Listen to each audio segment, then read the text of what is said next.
जात पंचायतीच्या नावाखाली समाजात कोणालाही बहिष्कृत करण्यात आलेले नाही, तसेच 10 लाख रुपयांची कोणतीही मागणी केलेली नाही। समाजाला नाहक बदनाम करण्यासाठी आणि वैयक्तिक वादातून काही लोकांवर खोटे गुन्हे दाखल करण्याची मागणी केली जात असल्याचा गंभीर आरोप अखिल नाथपंथी डवरी गोसावी समाज अहिल्यानगर यांच्या वतीने करण्यात आला आहे।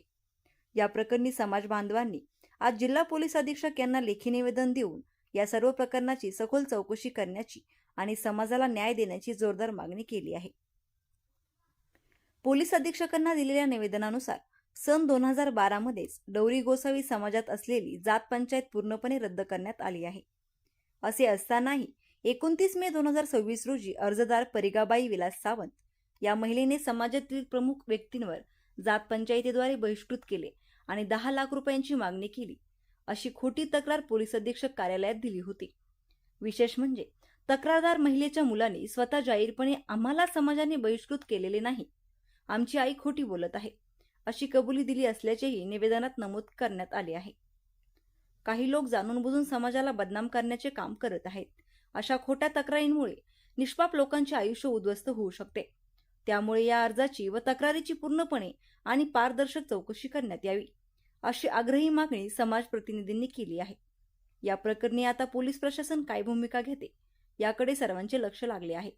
हे निवेदन देताना बाबाजी शिंदे, रूपचंद्र सावंत, अनिल सावंत, नाथा बबर, दया सावंत, बाबूशा मोहन चव्हाण, नाथाजी चौगुले, प्रकाश एकनाथ सावंत, बाबूराव नाना शिंदे, संतोष शिंदे, पिराजी शिंदे इत्यादी उपस्थित होते। तानाजी विलास सावंत, मी राहणार काष्टी, श्रीगोंदा तालुका, अहमदनगर जिल्हा।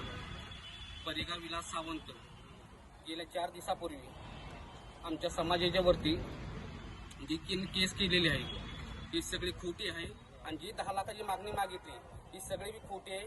मी त्यांच्या समाजामध्ये राहतो, समाजामध्ये खातोय, समाजामध्ये त्यांच्यामध्ये वागलोय आणि जी मी तक्रार केली ही सगळी आमच्या समाजावर खोटी आहे। परिगाबाई ही माझी आई आहे। परिगाबाई ही माझी आई आहे आणि जिने जी कृती केलेलं ही सगळं खोटं आहे। आमची जात पंचायत कुठं चालू नाही, 16 वर्षापासून ही बंद आहे, 2016 पासून। मी अनिल भिवाजी सावंत, राहणार पाटस, तालुका दौंड, जिल्हा पुणे। 2016 मध्ये शासनाच्या नियमानुसार जात पंचायतीला पूर्णपणे मूठ माती दिलेली आहे।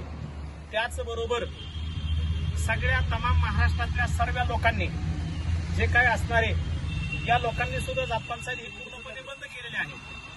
परंतु 4 दिवसाच्या पाठीमागं परिगाबाई विलास सावंत यांनी जो समाजाच्या विरोधामध्ये जो अर्ज दाखल केलाय की यांच्यावरती गुन्हे दाखल व्हावेत जात पंचायतीचे, असा काही कुठं हा निंदनीय प्रकार घडलेला नाहीये आणि समाजामध्ये अशी काही कुठं बैठक झालेली नाहीये आणि ती होतही नाही। आता त्या परंपरा सगळ्या बंद झालेल्या आहेत। तरी हा जो घडलेला जो प्रकार आहे हा चुकीचा आहे आणि याचं शासनाला मी एकच विनंती करू शकतो की अशा काही खोट्या लोकांना तुम्ही समोर घेऊन शेणे समाजामधल्या चांगल्या लोकांवरती गुन्हे दाखल न व्हावे आणि इथून पुढे समाजाची प्रतिमा ही मलिन न व्हावी, ही एवढीच माझी मी साहेबांना आणि शासनाला विनंती करू शकतो। ओके। मी भगवान शंकर शिंदे, राहणार काष्टी, तालुका श्रीगोंदा, जिल्हा अहिल्यानगर। जात पंचायत ही आमच्या समाजामध्ये नाही, गेल्या 12 वर्षापासून जात पंचायत बंद आहे। परिगाबाई विलास सावंत हिने केलेला गुन्हा हा खोटा आहे, समाजावर केलेलं ही झाकळण सगळं तिचं खोटं आहे।